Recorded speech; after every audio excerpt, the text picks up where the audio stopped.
हाँ जी, हम लोग पढ़ रहे हैं एप्लीकेशन ऑफ गॉस थ्योरम। क्या पढ़ रहे हैं? एप्लीकेशन में हमने क्या सीखा है? इलेक्ट्रिक फील्ड निकालना। बोलिए किसके कारण? आंसर है अलग अलग चार्ज डिस्ट्रीब्यूशन के कारण। अलग अलग डिज़ाइन की बॉडी आएगी जिसमें चार्ज होगा, उसके कारण हम लोग इलेक्ट्रिक फील्ड निकालना सीख रहे हैं by the application of Gauss theorem. ठीक बात? ठीक है। और अभी तक हमने डिस्कस कर लिया है पॉइंट चार्ज के कारण कितना इलेक्ट्रिक फील्ड बनता है, लाइन चार्ज यानी लीनियर चार्ज डिस्ट्रीब्यूशन के कारण कितना इलेक्ट्रिक फील्ड बनता है, और प्लेन शीट के कारण कितना इलेक्ट्रिक फील्ड बनता है। ठीक है, समझ गए? आज एक एप्लीकेशन और हमको करना है जो कि मोस्ट इम्पॉर्टेंट पार्ट है गॉस थ्योरम के एप्लीकेशन का। किसी शेल के कारण कितना इलेक्ट्रिक फील्ड बनता है? किसके कारण? शेल। अब शेल और स्फीयर, इसमें थोड़ा सा डिफरेंस है, इसको बहुत ध्यान से आप लोग समझेंगे। ठीक है, मैं अंतर आपको बता रहा हूँ। अलग अलग शब्द जब राइटर देता है एग्ज़ाम में तो फिर आप कंफ्यूज हो जाते हैं कि शेल के लिए निकालना है कि स्फीयर के लिए निकालना है। समझ रहे हैं? इवन कंडक्टर और नॉन कंडक्टर वर्ड जोड़ देने से भी कहानी चेंज हो जाती है। तो निकालना पूछता कुछ है क्वेश्चन और आप निकाल कुछ और बैठते हो। इसलिए शब्दों की बारीकी को थोड़ा सा समझें आप। किस टाइप का क्वेश्चन आता है तो कौन सा इलेक्ट्रिक फील्ड आपको निकालना है। समझ गए? इसको थोड़ा सा समझिए। आप सबको कंडक्टर और नॉन कंडक्टर मालूम है या नहीं?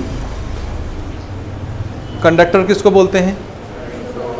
जो चार्जेस को अलाउ करता है चलने के लिए, जिसके अंदर से चार्जेस फ्लो हो सकते हैं। समझ गए? नॉन कंडक्टर किसको बोलेंगे? जिसके अंदर चार्ज फ्लो नहीं हो सकता। समझ गए आप कि नहीं समझे? समझे कि नहीं समझे? अब दो तरह की बॉडी मैं आपको बताता हूँ। मॉडल तो नहीं है मेरे पास, लेकिन आप इमेजिन करके समझ सकते हैं। फुटबॉल आप सब ने खेला है या देखा है? देखा है कि नहीं देखे हो?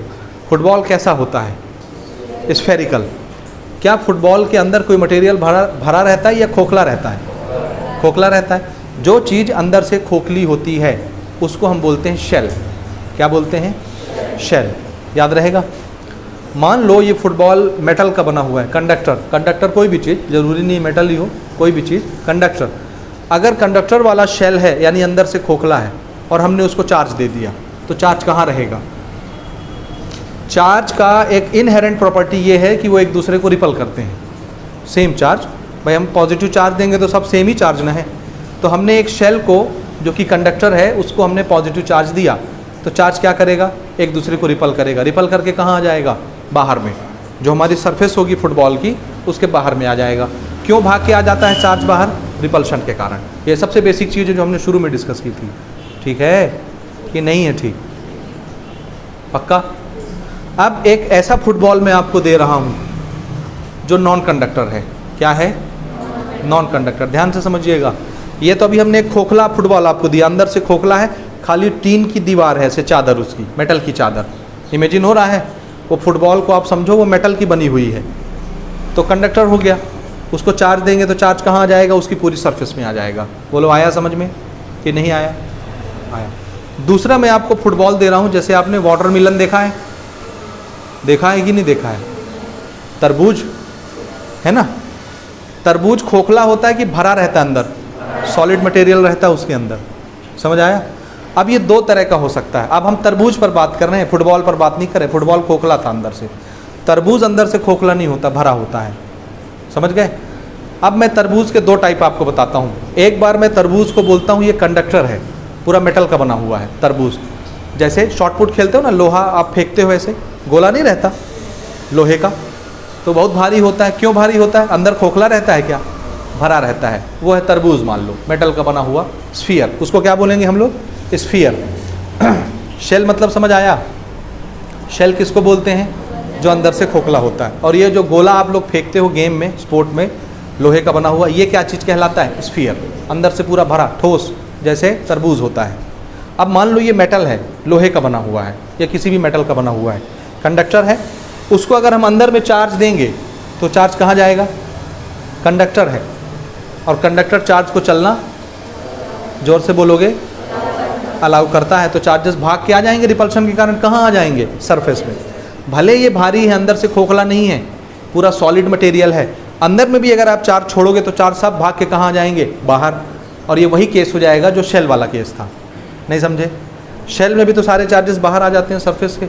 और उसी तरह कंडक्टर में भी स्फीयर अगर अपन ले रहे हैं, सॉलिड स्फीयर, अगर वो कंडक्टर है तो उसमें अंदर भी चार्ज दोगे तो चार्ज सब दौड़ के कहाँ जाएंगे, बाहर आ जाएंगे, और ये वही शेल जैसा बन जाएगा। जैसे शेल में चार्ज रहते हैं वैसे इसमें भी आ जाएंगे। यहाँ तक समझ आया? अब चाहे शेल हो चाहे स्फीयर हो, कंडक्टर स्फीयर, समझ में आ रहा है शब्द?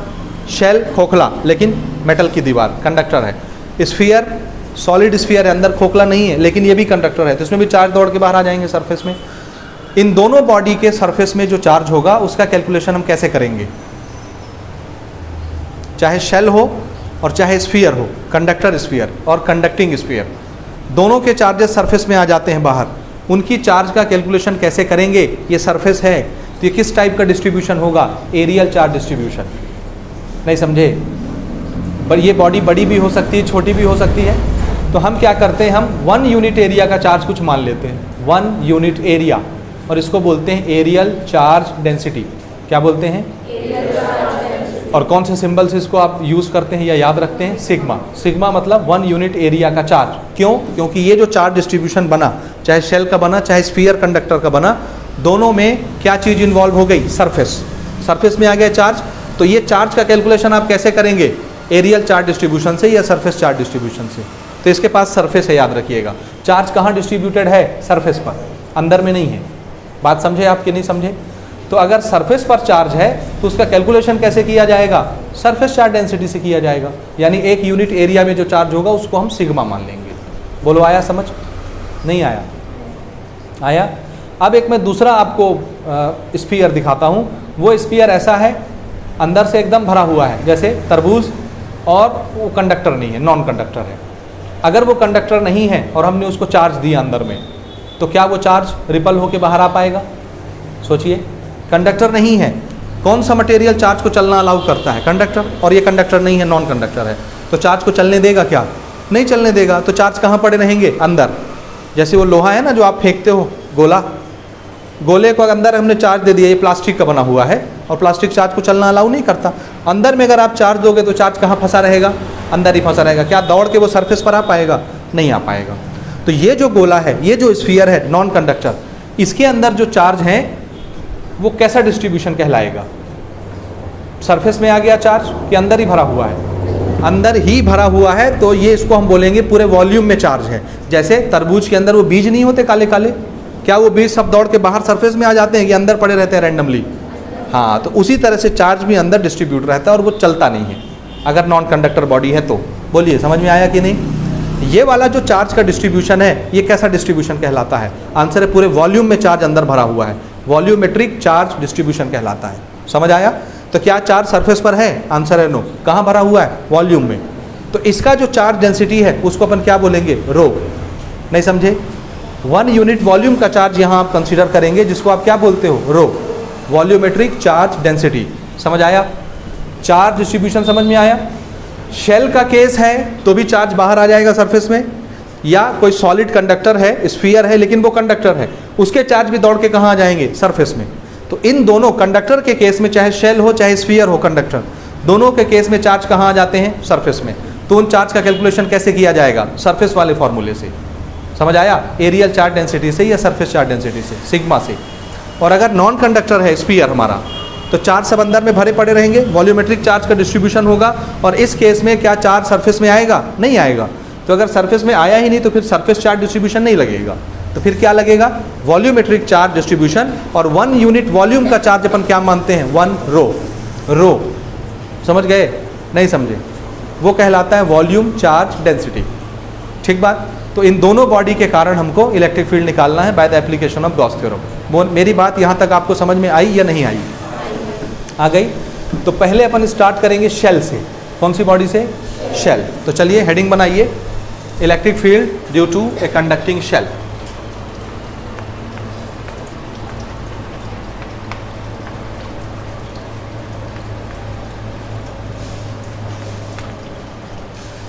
कंडक्टिंग स्फीयर लिखे या कंडक्टिंग शेल लिखे, मतलब एक ही है। स्फीयर मतलब भरा हुआ, लेकिन वो कंडक्टर है तो चार्ज बाहर ही आ जाएंगे। शेल मतलब अंदर से खोखला, लेकिन फिर भी चार्ज बाहर ही आ जाएंगे। समझ आ गया? तो मैं कंडक्टिंग शेल लिख दूं, शेल या स्फीयर, याद रखिएगा। ये कंडक्टर नॉन कंडक्टर से आपको फैसला करना रहता है एग्जाम में। समझ गए? नहीं समझे? जोर से बोलो। ठीक, चलिए सबसे पहले हम डायग्राम बनाते हैं। एक हमने शेल लिया ऐसे, this is shell which has radius capital R. Radius कितना लिया मैंने इसका? Capital R. ठीक है, इसको हमने चार्ज दिया। चार्ज कहाँ रहेगा? अब इसको आप शेल समझो या स्फीयर समझो, लेकिन ये है कैसा? कंडक्टर। कंडक्टर है तो चार्ज कहीं पर भी दोगे इसको, कहाँ आ जाएगा? सरफेस में। और सारे चार्जेस कैसे डिस्ट्रीब्यूट हो जाएंगे? सरफेस में इस तरह से डिस्ट्रीब्यूट हो जाते हैं। समझ गए कि नहीं समझे? पूरी सरफेस में चार्ज डिस्ट्रीब्यूट हो जाएगा और इसकी सरफेस चार्ज डेंसिटी कितनी मान लेंगे हम? सिग्मा, यानी 1 यूनिट एरिया का चार्ज। टोटल चार्ज तो अपन नहीं निकाल सकते ना। टोटल चार्ज किससे इंडिकेट होता है जी? बताइए। क्यू से। इसका जो भी टोटल चार्ज का डिस्ट्रीब्यूशन होगा उसको किससे दिखाना है? क्यू। तो क्यू क्या चीज होता है?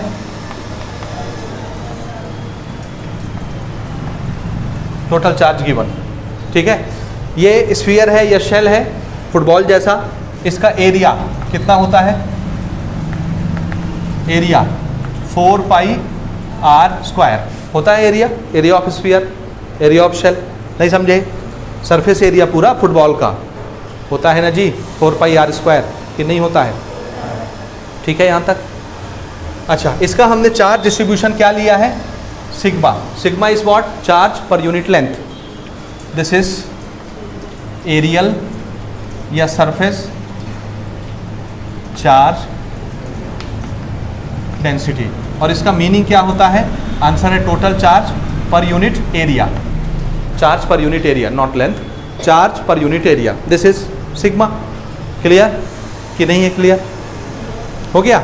नाउ अब इसके कारण हमको इलेक्ट्रिक फील्ड निकालना है।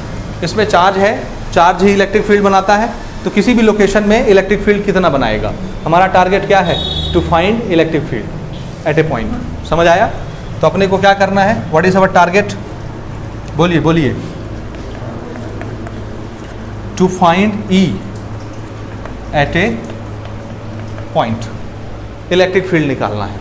समझ गए आप या नहीं समझे? बोलिए। ठीक है, अब इसमें इलेक्ट्रिक फील्ड हमको निकालना है। कहाँ पर निकालना है? आंसर है हम इसमें 3 पोजीशन चूज करते हैं।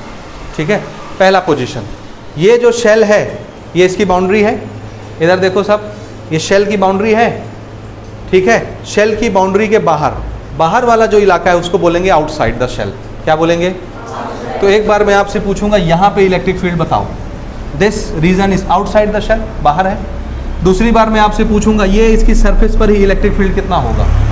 दूसरा पॉइंट हो गया। तीसरा, इसके अंदर कहीं पर भी पॉइंट ले लें, यहाँ पे पॉइंट ले लेंगे, हम आपसे पूछेंगे इस शेल के अंदर इस पॉइंट पी पर कितना इलेक्ट्रिक फील्ड होगा। तो शेल के कारण हमको कितने पोजीशन पर इलेक्ट्रिक फील्ड निकालना है? 3। कहाँ कहाँ? Outside, on the surface, inside the surface. Clear हुआ? तो पहला हम ले रहे हैं आउटसाइड द शेल।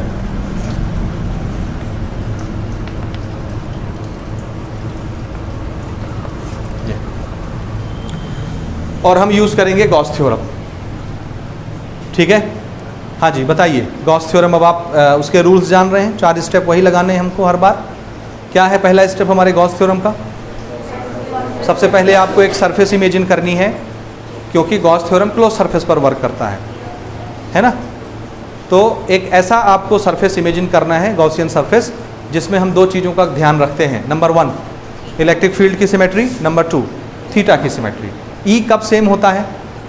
जब डिस्टेंस सेम होता है चार्ज से। समझे कि नहीं समझे? और थीटा कब सेम होता है? जब एक जैसा बनता है सरफेस में। थीटा किसके बीच का एंगल है? एरिया वेक्टर और इलेक्ट्रिक फील्ड वेक्टर के बीच का। समझ गए? समझ गए? ओके। अब सबसे पहले डिज़ाइन बनाने से पहले ये बताइए, यहाँ पर ये स्फेरिकल है, शेल है, स्फीयर जैसा, फुटबॉल जैसा। यहाँ पर कैसा गॉसियन सरफेस हम बनाएं कि ई की वैल्यू उसके हर पॉइंट पर सेम हो जाए, पूरी सरफेस पर, गॉसियन सरफेस की। ई कब सेम होता है? जब डिस्टेंस सेम होता है। तो यहाँ पे किस डिज़ाइन का गॉसियन सरफेस बनेगा? ये खुद फुटबॉल है और इसकी पूरी सरफेस में चार्ज है। इलेक्ट्रिक फील्ड कैसे निकलता है मालूम है ना? Radially outward. आपने डिज़ाइन बनाया हुआ है पहले इसका, रेडियली आउटवर्ड। तो बताइए कैसा डिज़ाइन बनेगा गॉसियन सरफेस का? जल्दी से कैसा बनेगा, नहीं मालूम?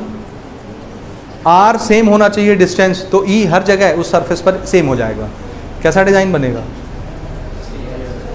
हाँ, फुटबॉल के ऊपर सिलेंडर रख दें, सिलेंडर अगर आप रखोगे तो एक कोना बाहर चला जाएगा, ये नज़दीक रहेगा, नहीं समझे?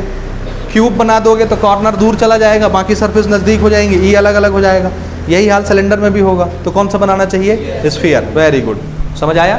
तो जहाँ पर हमको इलेक्ट्रिक फील्ड निकालना है, सपोज आर डिस्टेंस पर हमको इलेक्ट्रिक फील्ड निकालना है यहाँ पर, तो जिस पॉइंट पर आपको इलेक्ट्रिक फील्ड निकालना है उसी पॉइंट से पास होता हुआ एक गॉसियन सरफेस बनाइए। तो यहाँ से आप ऐसे एक गॉसियन सरफेस इमेजिन कर लीजिए, बढ़िया सुंदर सा बना लेना ऐसे, ठीक है?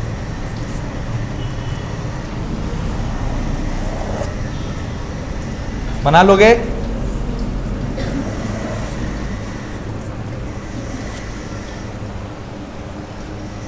समझ गए कि नहीं समझे? ठीक है, दिस इज गॉसियन सरफेस। और ये अगर यहाँ से यहाँ तक का रेडियस, हमारे गॉसियन सरफेस का रेडियस स्मॉल आर है, तो ये वाला डिस्टेंस भी कितना होगा? Small R small R small R small R small R, हर जगह। ठीक है, कहीं अगर आड़ा तिरछा बना हो तो आप सीधा कर लीजिएगा। समझ आया?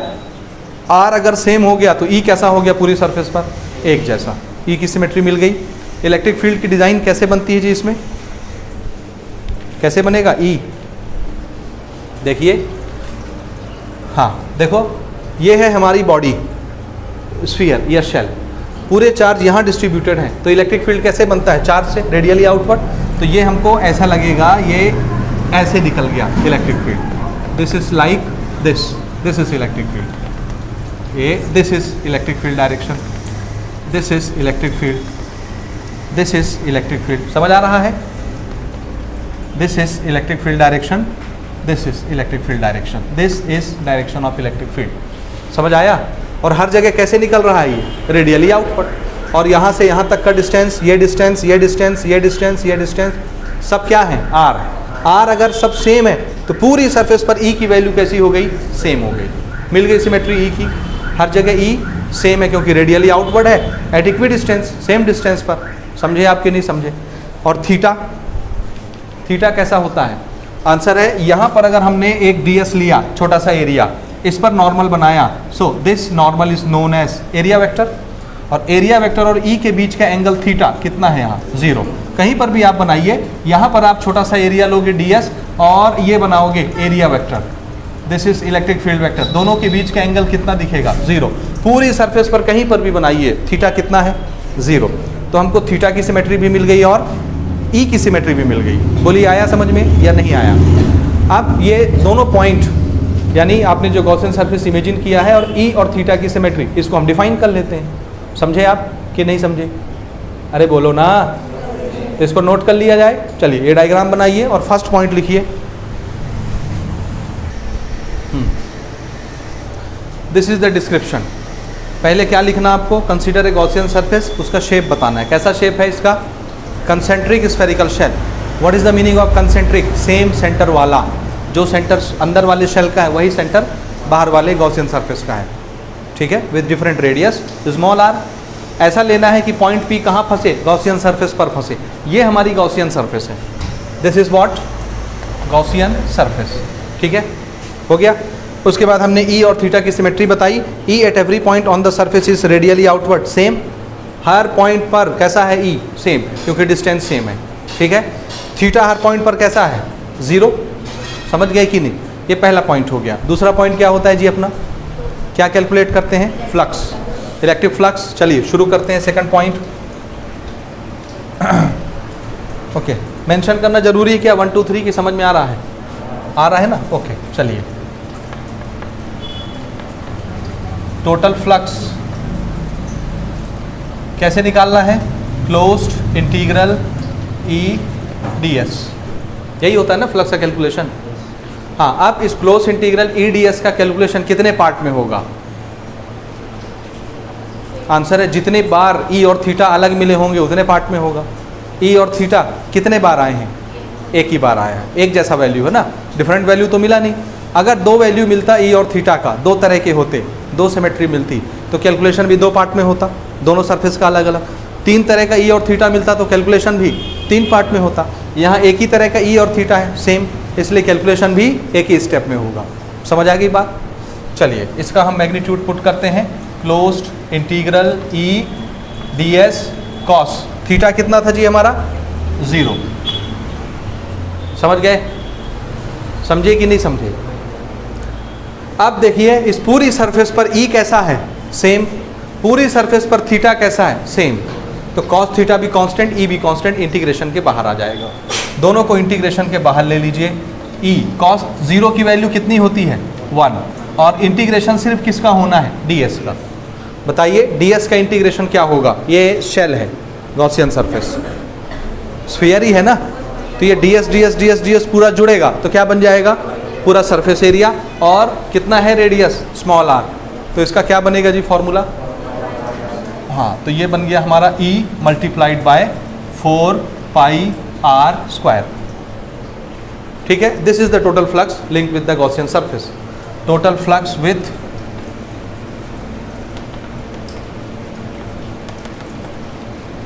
Gaussian surface. Total flux linked with Gaussian surface. समझ गए कि नहीं समझे? थर्ड पॉइंट क्या होता था? Total charge.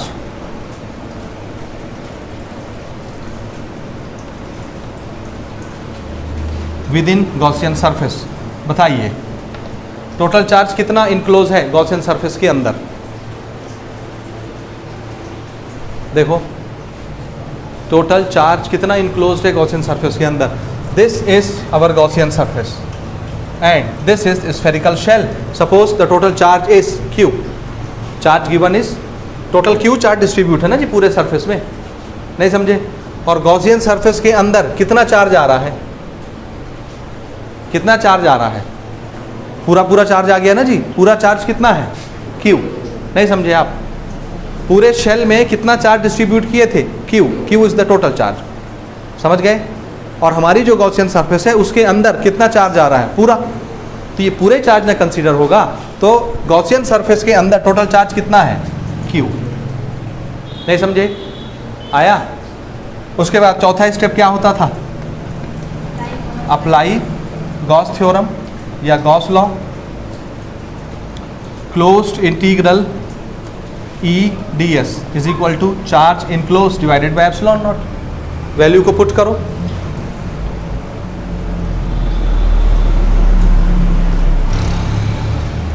इसकी वैल्यू क्या रखनी है?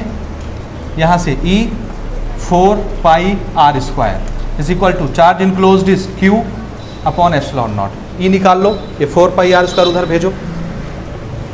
Therefore E is equal to कितना हो गया?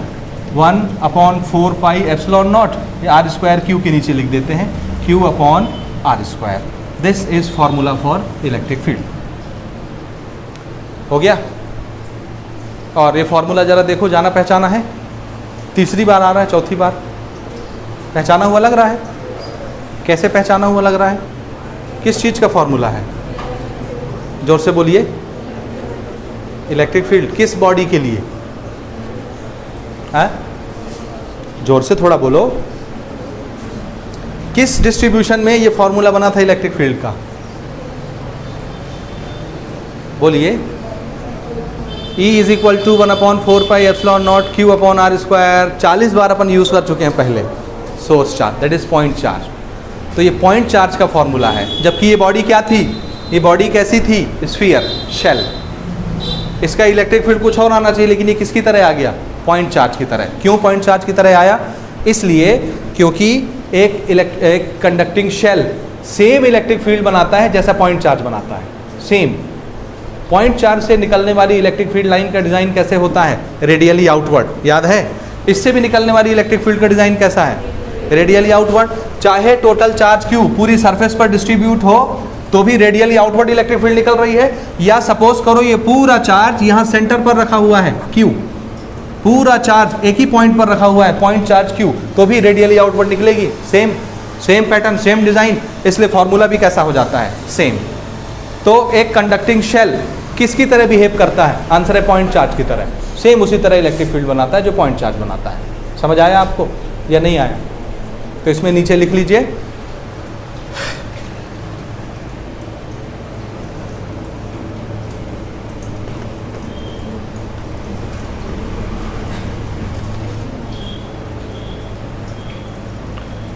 This electric field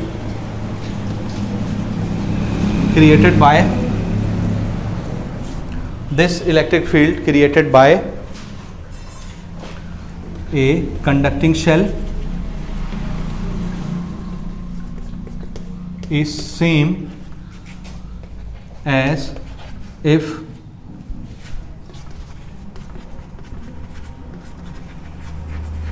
total charge Q is placed at its center। समझ गए? शेल ने जो इलेक्ट्रिक फील्ड बनाया है वो बिल्कुल वही इलेक्ट्रिक फील्ड है जो एक पॉइंट चार्ज बनाता है। तो हम ये मान सकते हैं कि इसका पूरा चार्ज कहाँ रखा हुआ होगा? सेंटर पर रखा हुआ होगा और वो पॉइंट चार्ज की तरह बिहेव कर रहा है। तो शेल किसकी तरह बिहेव करता है? पॉइंट चार्ज की तरह। ये अभी हमने पहला निकाला, कौन सा? आउटसाइड। अब हमको निकालना है ऑन द सरफेस। तो सेकंड पॉइंट बनाते हैं यहीं पर, सेकंड।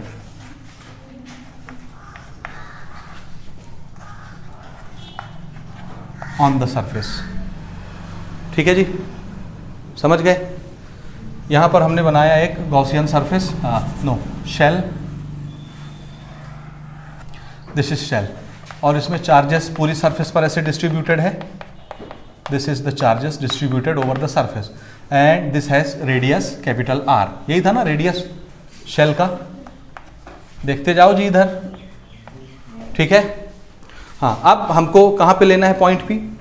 कहाँ पर इलेक्ट्रिक फील्ड बनाना है? सरफेस पर। अभी पॉइंट पी कहाँ लिए थे? सेंटर से कितना दूर? ये स्मॉल आर, यहाँ था पॉइंट पी। इसको छोटा किए, छोटा किए। डिस्टेंस क्या होता जा रहा है देखो सेंटर से? अगर डिस्टेंस छोटा होता जा रहा है तो इलेक्ट्रिक फील्ड क्या होता जा रहा है? ज़्यादा। इन्वर्सली प्रोपोर्शनल है ना जी ये इस फॉर्मूले का मतलब क्या है? E is what? Inversely proportional to R square. समझ आया? जैसे जैसे r छोटा होता जाएगा, पॉइंट P नज़दीक ला रहा हूँ सरफेस की तरफ, r छोटा हो रहा है तो E क्या होता होगा? बढ़ रहा होगा। तो ये वाला पॉइंट P जो यहाँ पर था आउटसाइड, उसको हमने इधर लिया, इधर लिया, इधर लिया, यहाँ ला के रख दिए। ये this is point P surface पर। समझ में आया?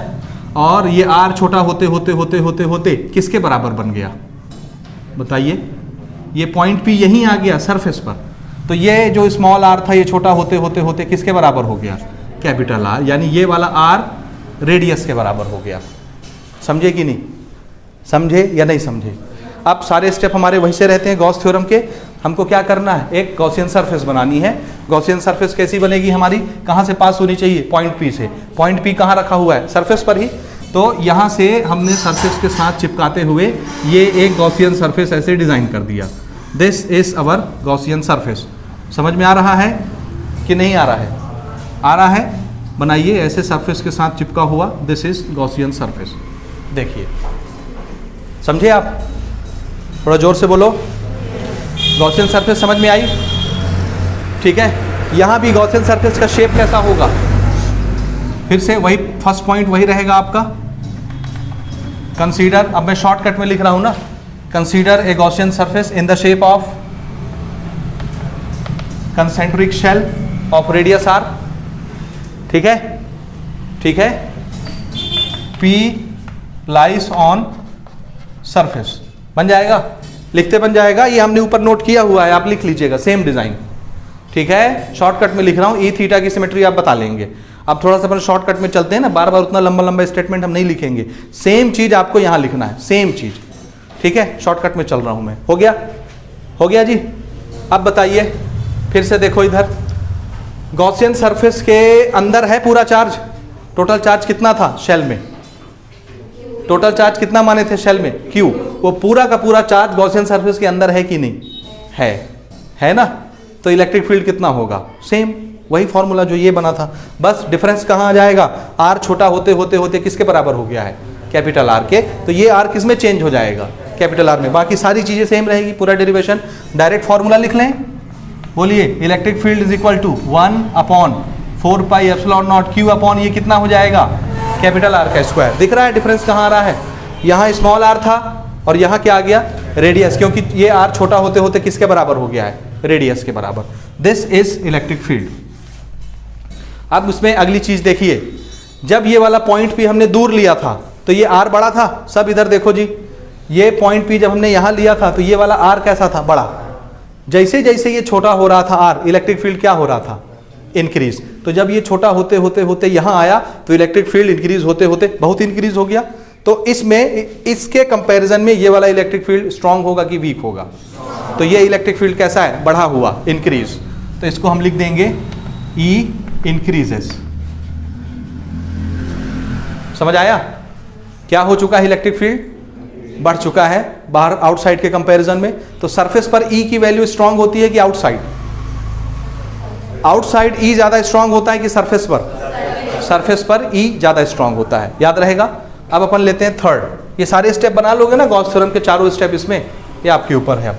अब अपन लेते हैं तीसरा वाला। तीसरा कौन सा है? इनसाइड द शेल, अंदर। ठीक है, ठीक है। हाँ, इधर देखो, ये हमने बनाया शेल, सारे चार्जेस इसकी सरफेस पर ऐसे डिस्ट्रीब्यूट हैं, ये है ना। इसका रेडियस कितना था? कैपिटल R हो गया। एक पॉइंट P इसके अंदर लेना हमको। सपोज मैंने ये ले लिया पॉइंट P, ये अंदर ले लिए, इनसाइड। अब जरा गॉसियन सरफेस बनाइए। कहाँ से पास होनी चाहिए गॉसियन सरफेस? पॉइंट P से। तो हमने यहाँ से एक गॉसियन सरफेस ऐसे बनाई, ये दिख गया? समझ में आया कि नहीं आया? ये यहाँ पर है पॉइंट P और इसका रेडियस कितना? Small r। समझ आया? नहीं आया? इसका डिस्क्रिप्शन सेम रहेगा, ये वाला जो यहाँ हमने नोट किया डिस्क्रिप्शन। लिख लोगे गॉसियन सरफेस का डिस्क्रिप्शन? लिख लोगे कि नहीं लिख पाओगे? Same. Consider a Gaussian surface in the shape of concentric shell of radius small r such that it passes from point P या point P lies on it surface. लिख लेंगे जी? बोलिए, सबका ध्यान इधर होना चाहिए भैया। लिख लोगे यहाँ तक? पक्का? प्रॉमिस? ठीक है। अच्छा, उसके बाद सेकंड स्टेप क्या होता है? फ्लक्स का कैलकुलेशन। ठीक है। थर्ड स्टेप क्या होता है? टोटल चार्ज का कैलकुलेशन। तो हम सारे स्टेप स्किप करके चार्ज वाले में आते हैं। कौन सा चार्ज लेना होता है? गॉसियन सरफेस के जो अंदर आता है। देखिए, गॉसियन सरफेस के अंदर कितना चार्ज है? 0। क्यों? सारे चार्जेस कहाँ हैं? सरफेस के बाहर। अगर मैं, ध्यान से देखना, अगर मैं इस पॉइंट P को यहाँ बना लेता अंदर में, इस सरफेस से टच करते हुए अंदर में, यहाँ से अगर मेरी गॉसियन सरफेस ऐसे जाती तो बताइए कितना चार्ज अंदर होता? 0। क्यों? क्योंकि चार्ज पूरे के पूरे कहाँ होते हैं? ये मेटल है, ये मेटल है, मेटल में दौड़ के सब चार्ज कहाँ चले गए? बाहर की तरफ। अगर मैं ये पॉइंट P अंदर के सरफेस में चिपका के भी बनाऊंगा तो भी वहाँ चार्ज नहीं होगा, क्योंकि रिपल्शन के कारण चार्ज कहाँ चले जाएंगे? बाहर में। समझ में आया? तो पॉइंट P को चाहे यहाँ बनाओ, यहाँ बनाओ, यहाँ बनाओ, यहाँ बनाओ, कहीं भी बनाओ, चार्ज अंदर कितना रहेगा गॉसियन सरफेस के? 0। तो हम फिर दूसरा स्टेप, तीसरा स्टेप स्किप कर रहे हैं, डायरेक्ट कहाँ जा रहे हैं? Calculation of flux. कितना होता है? डायरेक्ट गॉस थ्योरम लगा रहा हूँ मैं ना, is equal to Q upon epsilon naught. बताइए Q कितना? 0 divided by anything is what? 0। नहीं समझे? समझे कि नहीं समझे? अब EDS का इंटीग्रेशन कितना आया? 0। यानी अगर चार्ज 0 है तो फ्लक्स भी 0 हो गया। चार्ज होता है वो इलेक्ट्रिक फील्ड बनाता है तो फ्लक्स लिंक होता है। जब चार्ज ही नहीं है तो कौन सा इलेक्ट्रिक फील्ड बनेगा और कौन इस गॉसियन सरफेस के साथ लिंक होगा? कुछ नहीं।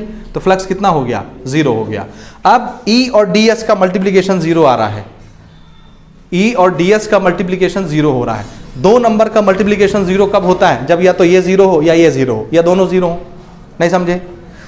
E और DS में कौन 0 हो सकता है, कौन 0 नहीं हो सकता? क्या DS 0 हो जाएगा?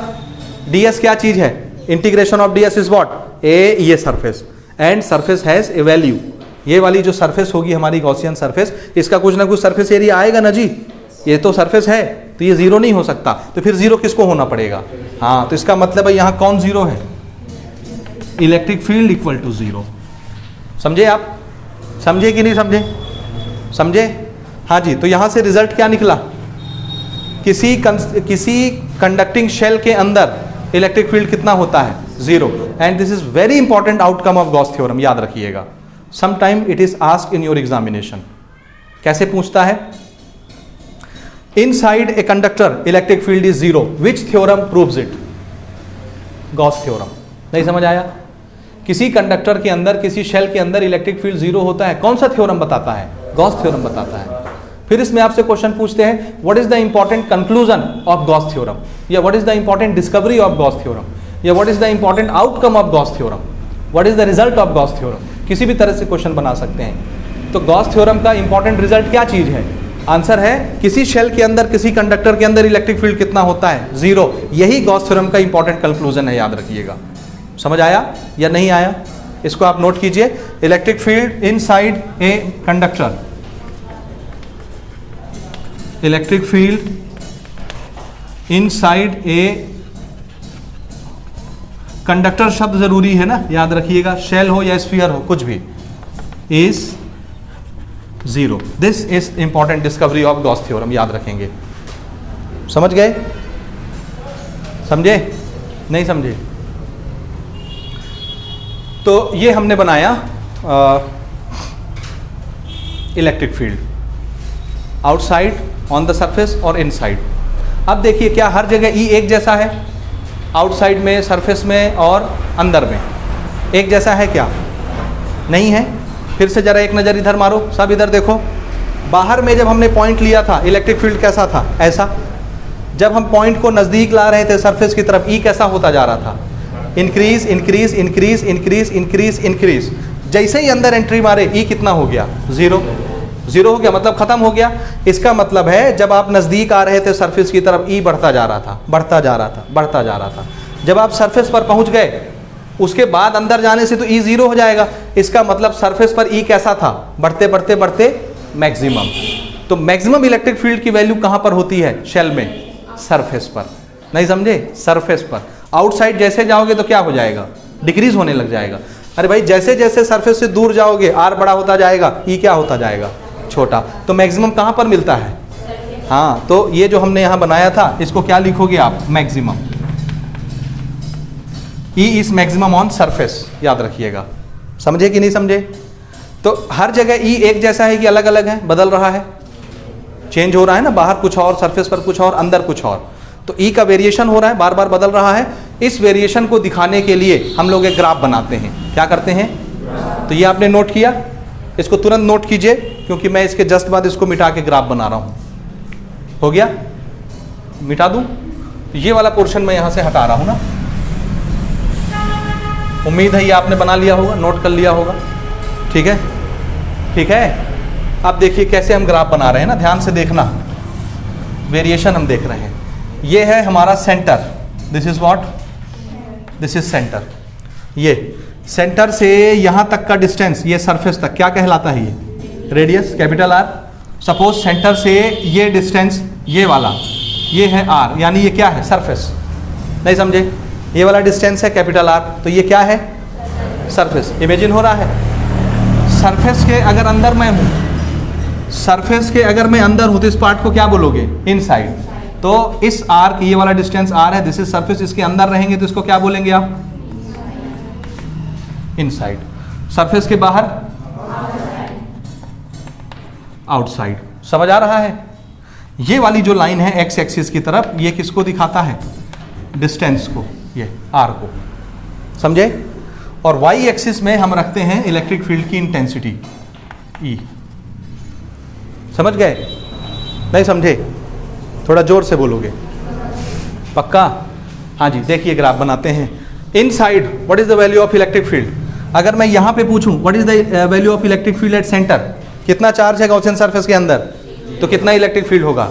जीरो। 1 सेंटीमीटर दूर जीरो, 2 सेंटीमीटर दूर, 10 सेंटीमीटर दूर zero, on the surface full maximum electric field. तो यहां सेंटर से लेके सरफेस तक इलेक्ट्रिक फील्ड कैसा है? जीरो। उसको ग्राफ में कैसे प्लॉट करते हैं? सेंटर से लेके सरफेस तक इलेक्ट्रिक फील्ड कैसा है? Zero zero zero, no height. समझ आया?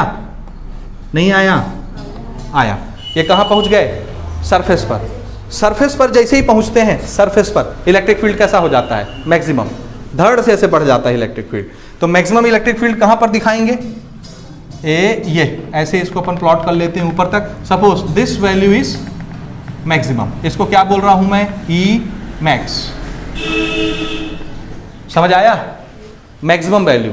तो जैसे ही सरफेस पर पहुंचे इलेक्ट्रिक फील्ड की वैल्यू ये आ गई, ये। नहीं समझे? नहीं समझे? बढ़ गया ना, सरफेस पर मैक्सिमम हो जाता है। हो जाता है, कितना हो जाता है बताइए? Maximum electric field is what? E max is equal to what? 1/4 pi epsilon naught Q upon capital R square radius. समझे? मैक्सिमम हो गई वैल्यू, ये लिखा हुआ है जी, ये मैक्सिमम इलेक्ट्रिक फील्ड। समझ आया या नहीं आया? आप जैसे ही सरफेस के बाहर जाते हो, ये सरफेस से बाहर चल गए, R बड़ा होने लग गया। R बड़ा होने लग जाएगा तो ये रिलेशन शुरू हो जाएगा, E क्या होने लग जाएगा। तो जैसे जैसे अब आप दूर जाओगे, ये वाला R जैसे जैसे बढ़ता जाएगा, आउटसाइड वाला इलेक्ट्रिक फील्ड क्या होता जाएगा? जीरो। जीरो नहीं, कम होता जाएगा, नॉट जीरो। समझ आया? तो कैसे दिखाएंगे? इसका पावर 2 है, इसका पावर 1 है। याद है ग्राफ कैसे बनता है? जब एक क्वांटिटी का पावर 1 हो, एक क्वांटिटी का पावर 2 हो, ग्राफ लीनियर नहीं रहता, कर्व हो जाता है, मालूम है? तो फिर ये डिक्रीज होता हुआ इलेक्ट्रिक फील्ड कैसा दिखेगा? देखिए ऐसा, ये आया समझ में? कर्व बनेगा। और इसको इधर पैरेलल नहीं करना है, ये यहां नहीं मिलेंगे। कहां मिलेंगे जाके? कहां पे जीरो होगा? इन्फिनिटी में जाके। ई जीरो कब होगा? जब ये क्या हो जाएगा बढ़ते बढ़ते? Infinity. Anything divided by infinity is zero. नहीं समझे? तो ई जीरो कहां पे होगा? इन्फिनिटी पे। तो इसको आपको यहां मिलाना नहीं है, ऐसे छोड़ देना है कर्व बना के। आया समझ में? नहीं आया? जोर से बोलो थोड़ा। अब हम चाहें तो इस ग्राफ को ऐसे मिला सकते हैं, ये दिस इज द ग्राफ। यहां पर ये क्या बताता है? Inside E equal to 0, this point is what? E maximum. और इधर क्या बताता है? E is inversely proportional to R square. ये डिक्रीज हो रहा है, डिक्रीजिंग। ठीक है? समझ में आया ग्राफ या नहीं आया? इस तरह के 4 ग्राफ पढ़ने हैं आपको। 2 अभी पढ़ेंगे, 2 पोटेंशियल वाले चैप्टर में पढ़ेंगे, अगले चैप्टर में। और चारों ग्राफ जब आप पढ़ेंगे तो फिर कंफ्यूजन शुरू हो जाएगा, इसलिए ध्यान से समझिएगा इसको। ये हो गया। अगले टॉपिक पर चलें अपन। अगला टॉपिक है हमारा electric field due to a sphere of charge. ठीक है? चार्ज ऑफ स्फीयर लिख दिया मैंने ना, स्फीयर ऑफ चार्ज लिखना चाहिए था हमको।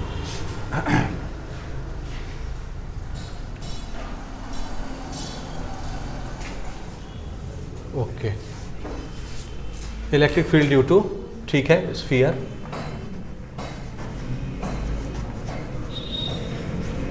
वो भी ठीक है, चार्ज ऑफ स्फीयर, काटना नहीं है। ठीक है? स्फीयर के चार्ज के कारण कितना इलेक्ट्रिक फील्ड होगा। और ये कैसी बॉडी है? याद रखिएगा, नॉन कंडक्टर। कैसा है? Non conductor. नॉन कंडक्टर है तो चार्ज को चलना अलाउ नहीं करेगा, इसलिए अंदर में जितना चार्ज दिए हैं वो वहीं पड़ा रहेगा, चार्ज दौड़ के बाहर सरफेस में नहीं आ पाएगा। अब इसको जो टोटल चार्ज हमने दिया उसको किससे रिप्रेजेंट करेंगे? Q। Total charge given. ठीक है? समझे? समझे? Q क्या चीज है? Total charge given. हो गया? ठीक है? अब यहां बताइए, ये चार्ज का डिस्ट्रीब्यूशन सरफेस चार्ज डेंसिटी वाला डिस्ट्रीब्यूशन होगा, सरफेस चार्ज डिस्ट्रीब्यूशन, या वॉल्यूमेट्रिक चार्ज डिस्ट्रीब्यूशन? समझ आया? तो ये वाला डिस्ट्रीब्यूशन कैसा है? Volumetric charge distribution. ओके,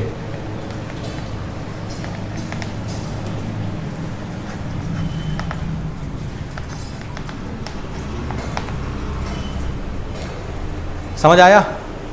और इसके लिए हम लोग क्या करते हैं? 1 यूनिट वॉल्यूम का कुछ चार्ज मान लेते हैं, उसको बोलते हैं वॉल्यूम चार्ज डेंसिटी। और वो क्या चीज है? Rho. Rho is what? Volume charge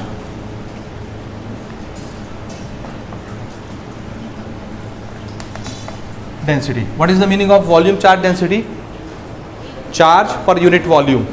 So this is basically equal to charge per unit volume. What is the formula for volume of sphere? Volume of sphere is what? बोलिए बोलिए। Volume of sphere 4/3 pi. Suppose it has radius capital R. ये तो क्या लिखूं मैं? R cube. यहाँ put करें अगर अपन तो Q अपॉन, देखना 4/3, अपॉन वाला 3 किधर चला गया? ऊपर, pi R Q. This is relation with rho and Q, total charge. समझ आया? नहीं आया? आ रहा है जी? बोलो ना, पक्का? हाँ जी. चलिए, इसमें भी हमको 3 लोकेशन में इलेक्ट्रिक फील्ड निकालना है. नंबर 1, कहाँ पे लेना है point? Outside at R distance. ठीक है? आ रहा है समझ में? ये पहला पॉइंट कहाँ पे? आउटसाइड. ठीक है? हाँ, जरा सिचुएशन को देखो. 1 मिनट इधर देखोगे? इतनी भी क्या जल्दी है? रुको जरा, सब्र करो. ठीक है? देखिए, सिचुएशन को देखिए. क्या होता है हमारा first step?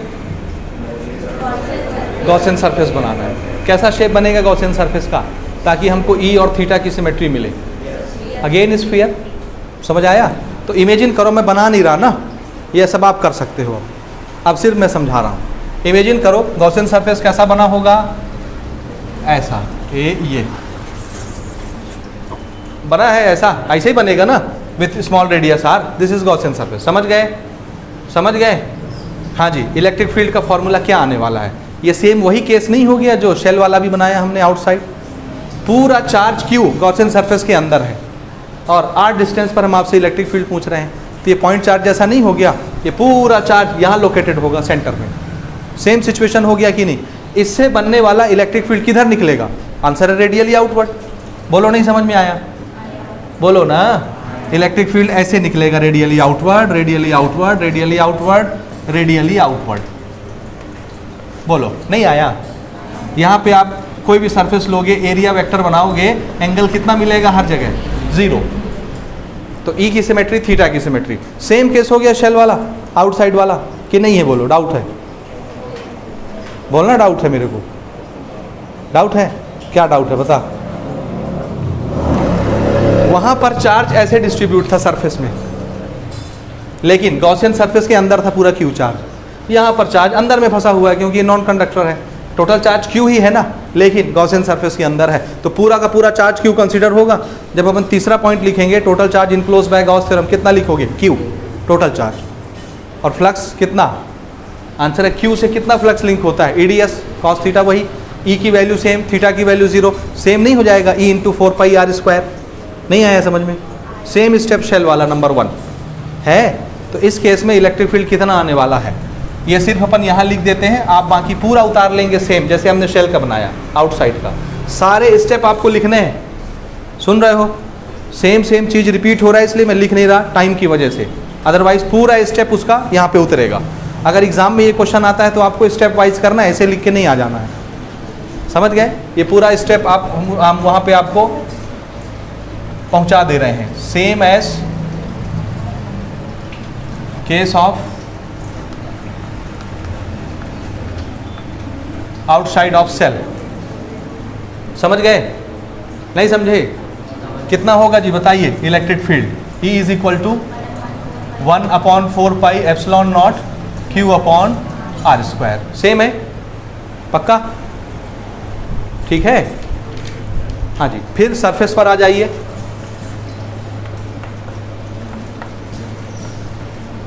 On the surface. On the surface में स्मॉल r किसके बराबर हो जाएगा? नहीं समझे? इधर देखो, ये वाला पॉइंट भी नज़दीक आते आते आते आते यहाँ आ गया. This is the surface of sphere. तो ये जो स्मॉल r है, ये छोटा होते होते होते किसके बराबर हो जाएगा? ठीक है? और अभी भी आप गॉसियन सरफेस बनाओगे, सेकंड केस शेल वाला, तो यहाँ से जाएगी गॉसियन सरफेस. बोलो बोलो बोलो. और पूरा चार्ज गॉसियन सरफेस के अंदर है कि नहीं? अभी भी Q. तो फिर से फॉर्मूला वही हो जाएगा सेम. तो सेकंड स्टेप भी same as shell. Electric field कितना बताइए? 1/4πε0 Q/. चेंज कहाँ आ जाता है? हाँ, समझ आया? ये सेम उसकी तरह है कि नहीं? बोलो ना. और फिर से देखिए, ये सरफेस से जब हम दूर थे, R की वैल्यू ज़्यादा बड़ी थी, E कैसा होगा? ये बड़ा होता जाएगा, E छोटा होता जाएगा. क्यों? यहाँ पर E R के साथ कैसे वेरी होता है? E is inversely proportionate to R². याद रहेगा? हम नज़दीक आ रहे हैं, स्मॉल आर छोटा हो रहा है, छोटा हो रहा है, छोटा हो रहा है, तो ई क्या होता जा रहा है, बड़ा। बड़ा होते होते होते सरफेस पर आ गए, ई कैसा हो गया, इंक्रीज, बढ़ गया। मैक्सिमम हो गया या नहीं हुआ ये बात की बात है। ई कैसा हो गया, अभी इंक्रीज हो गया। अब अंदर का देख लेते हैं, अगर अंदर घट जाएगा तो सरफेस वाले को ही मैक्सिमम मान लेंगे, और अंदर नहीं घटेगा तो फिर हम दूसरे वेरिएशन में आएंगे। समझ आया या नहीं आया? तो ये इंक्रीज वैल्यू है ई की, मैक्सिमम ही मान लो अभी फिलहाल के लिए। क्या मान लें अभी फिलहाल इसको? अगर मैक्सिमम नहीं आएगा तो फिर मिटा देंगे इसको, ठीक है कि नहीं? आप तीसरा पॉइंट देखिए, तीसरा पॉइंट कहाँ बनाएं? इनसाइड, ठीक है। आप इसके लिए डायग्राम बनाइए, मैं इसी डायग्राम को मिटा के बना रहा हूं ना। ये आपने बना लिया डायग्राम? बनाए हो कि नहीं? पक्का?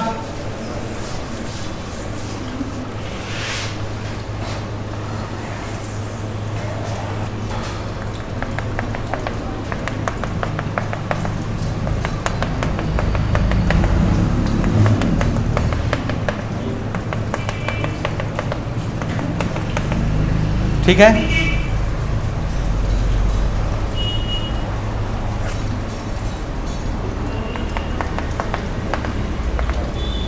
ठीक है, this is radius capital are, हो गया। अब हमको एक पॉइंट लेना है, अंदर में ले लें पॉइंट, इनसाइड है ना। सपोज हमने यहाँ पे पॉइंट लिया, दिस इज पॉइंट पी, अंदर में गॉसियन सरफेस बनाइए। कैसे बनेगी गॉसियन सरफेस? जो यहाँ से पास होगी, suppose this distance is small R, तो ये ऐसा बनेगा, ये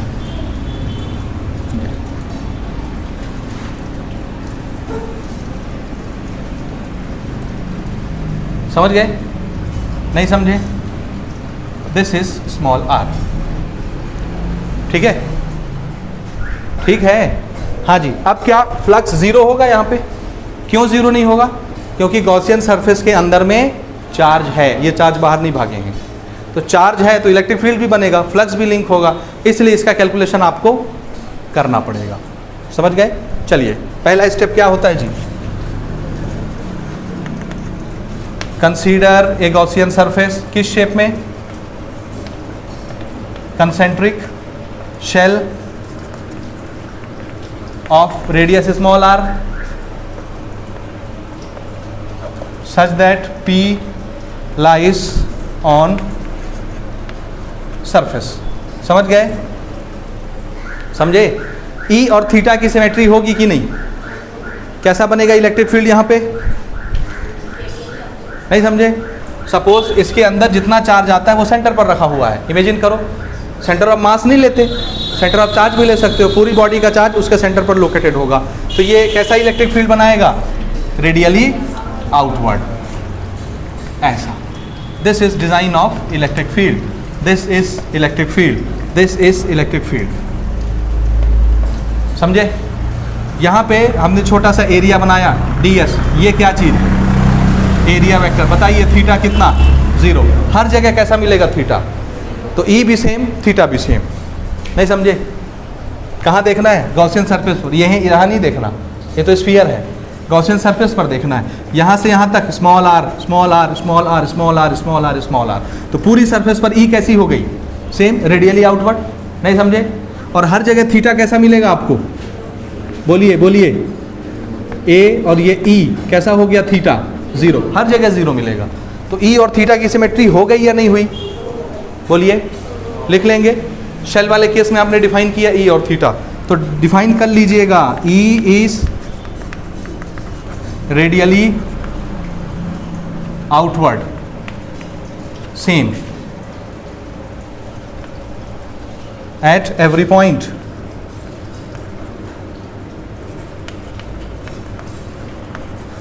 गॉसियन सरफेस, ठीक है।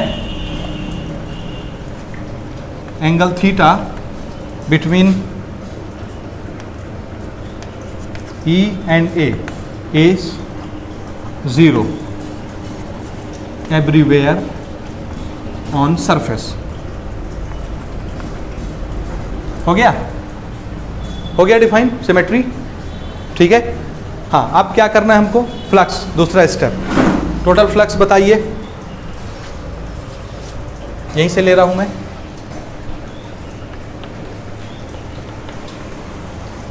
टोटल फ्लक्स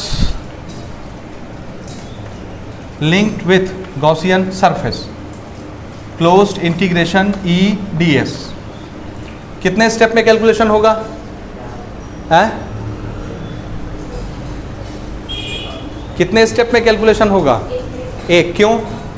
एक ई और एक थीटा की सिमेट्री मिली है, दूसरा नहीं, इसलिए एक ही स्टेप में कैलकुलेशन होगा पूरी बॉडी के लिए। तो क्या लिखना है इसको? Integration of E D S cos 0 degree. Cos 0 और ई कांस्टेंट है पूरी गॉसियन सरफेस पर, इंटीग्रेशन के बाहर ई बाहर, कॉस 0 की वैल्यू 1 हो गई। इंटीग्रेशन सिर्फ किसका? डी एस का। और डी एस का इंटीग्रेशन क्या होगा? गॉसियन सरफेस स्फेरिकल है, 4 पाई आर स्क्वायर। कौन सा आर? Small are. हो गया। अब मेन चीज यहां है, total charge inside Gaussian surface. बताइए how much is the total charge inside the Gaussian surface? कैसे निकालेंगे? बोलिए बोलिए जल्दी से। ये रहा गॉसियन सरफेस, इसके अंदर का चार्ज लेना, ये जो बाहर चार्ज है इसको हमको नहीं लेना। समझ में आ रहा है? गॉस थ्योरम के एप्लीकेशन में कौन सा चार्ज कंसीडर किया जाता है? जो गॉसियन सरफेस के अंदर होता है। ये सारे चार्ज क्या गॉसियन सरफेस के अंदर हैं? आंसर है नो। ये है ब्लू वाला गॉसियन सरफेस, इसके अंदर जो चार्ज होगा वो काउंट किया जाएगा। ये कितना? टोटल स्फीयर का चार्ज है Q, कैपिटल Q, और हमको वो नहीं चाहिए, हमको गॉसियन सरफेस के अंदर का चार्ज चाहिए। कितना होगा? इसीलिए हमने बनाया था ये क्या चीज़ है? रो, 1 यूनिट वॉल्यूम का चार्ज। समझ आया? तो ये वाले गॉसियन सरफेस का जो वॉल्यूम होगा उसका चार्ज निकल जाएगा। 1 यूनिट वॉल्यूम का चार्ज क्या है? रो। तो इसका अगर वॉल्यूम V है तो इसका चार्ज कितना हो जाएगा? V into rho. नहीं समझ आया? उस V में R क्या आ जाएगा? 4/3 पाई स्मॉल r क्यूब। नहीं समझे? कैपिटल R लिख दिए, मतलब ये पूरे स्फीयर के लिए हो गया, बड़े वाले के लिए, और गॉसियन सरफेस छोटा, उसका R ले लेंगे। समझे आप? ये नहीं समझे? तो ये चार्ज कैसे निकलेगा बताइए? 1 यूनिट वॉल्यूम का चार्ज रो मल्टीप्लाइड बाय इसका जो वॉल्यूम है गॉसियन सरफेस का। ऐसे निकलता है ना जी? बोलो ना। ये देखो ना, टोटल चार्ज अगर निकालना है तो कैसे करोगे? रो मल्टीप्लाइड बाय वी। हमारा वॉल्यूम इसका वाला लेंगे, गॉसियन सरफेस का वॉल्यूम। तो इसको क्या लिखोगे बताओ? वॉल्यूम क्या होता है? 4/3 पाई कौन सा r क्यूब। समझ गए? हो गया टोटल चार्ज। उसके बाद क्या करते हैं?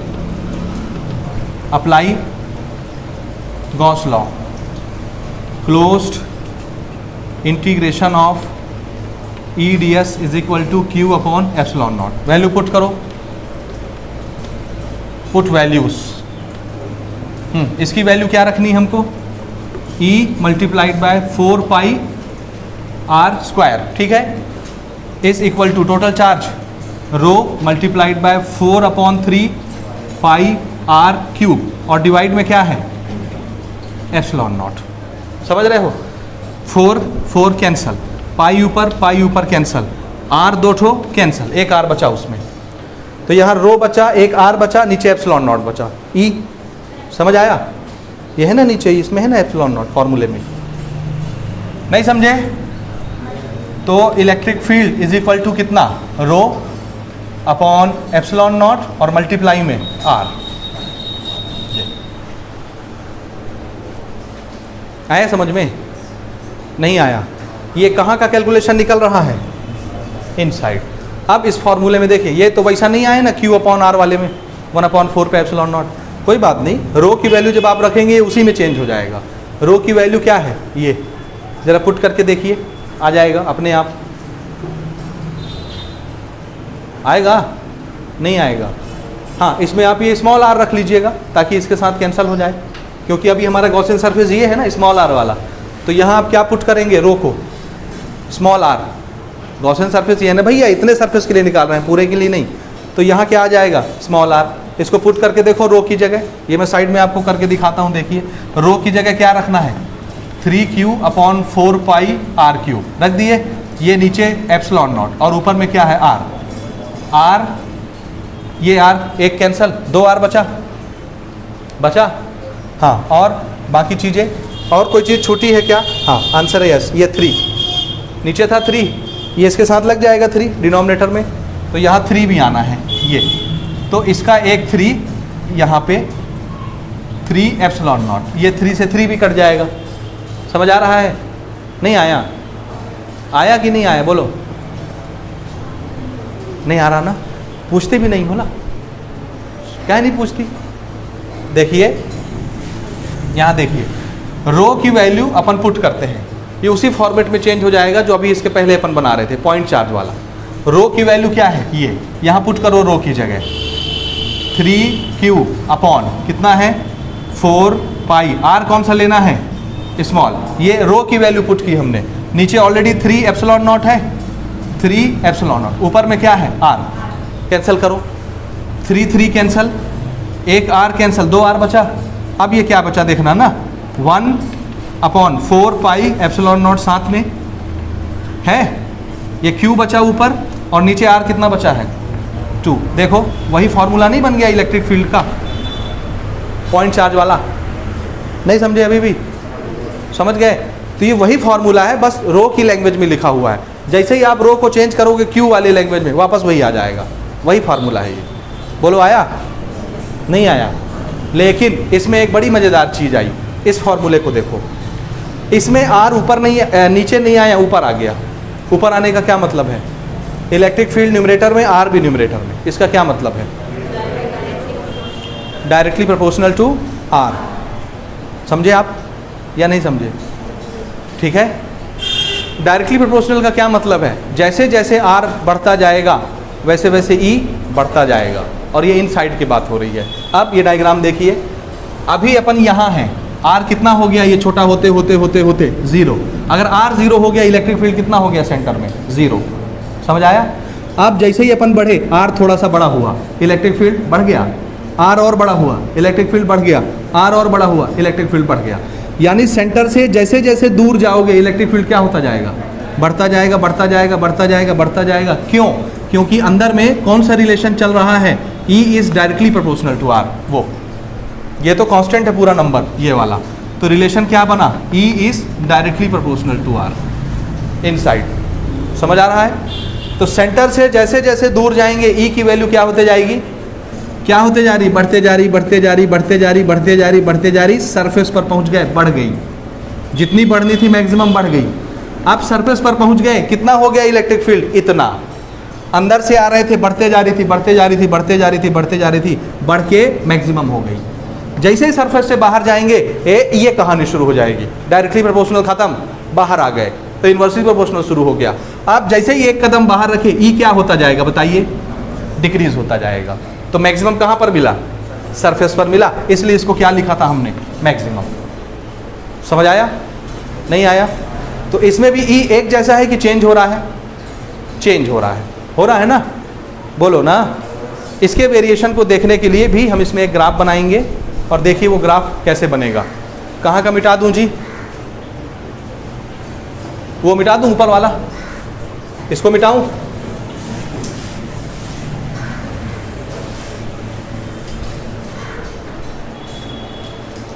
अरे रुको ज़रा, सब्र करो, अभी देखते जाओ, इतनी भी क्या जल्दी है? ठीक है, ठीक है। हाँ जी, इधर देखिए सब लोग, इधर देखिए, ये है हमारा सेंटर, क्या है? और अब ज़्यादा कुछ बताने की ज़रूरत नहीं है, क्योंकि पिछला ग्राफ आप देख चुके। यहाँ अगर मैं आर लिखता हूँ तो ये क्या चीज़ है? सरफेस। पुराने वाले डायग्राम में भी इसको यहाँ नीचे सरफेस लिख लीजिएगा, आर। ठीक है, सरफेस के अंदर ये कौन सा पोर्शन है? इनसाइड। ये सरफेस के बाहर आउटसाइड, ये ऐसे आर डिस्टेंस। और वाई एक्सिस में क्या लेना है अपने को? इलेक्ट्रिक फील्ड इंटेंसिटी, है ना? और ये जो हमारा सरफेस है, यहाँ पर अपन ऐसे बाउंड्री लाइन अपन खींच लेते हैं अपने याददाश्त के लिए। हो गया? हाँ, अब इनसाइड वाला रिलेशन मेरे को बताइए कैसे चल रहा था? Inside E is directly proportional to R, E का पावर 1, R का पावर 1। ग्राफ कैसा बनेगा? Straight line, linear.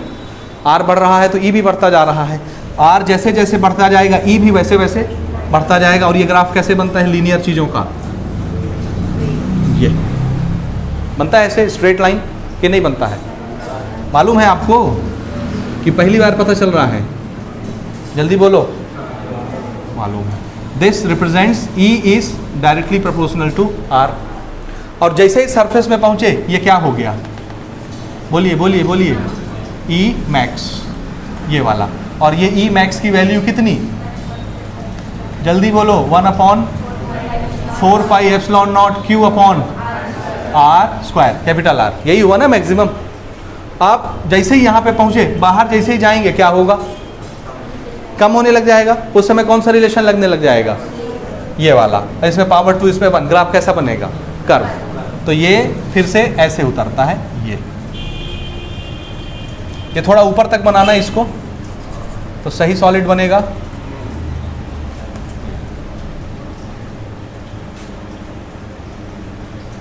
ठीक है। यहां कौन सा रिलेशन चल रहा है? Inversely proportional to R, E decreases. समझ गए? नहीं समझे? तो ये ग्राफ है और पुराने वाले में देख लो अंतर क्या है। इसी तरह के 2 ग्राफ अभी आप और पढ़ोगे पोटेंशियल वाले चैप्टर में। हो गया? समझ गए? तो ये कुछ वेरिएशंस थे डिज़ाइन इलेक्ट्रिक फील्ड के। उम्मीद है ये आपको समझ में आ गया होगा और इनको आप अच्छे से प्रैक्टिस करेंगे, और दोनों इंपॉर्टेंट है पेपर के लिए। समझ गए? शब्द का हेर फेर कहाँ होता है? कंडक्टर नॉन कंडक्टर में। अगर उन्होंने सिर्फ शेल बोला है, क्या बोला है?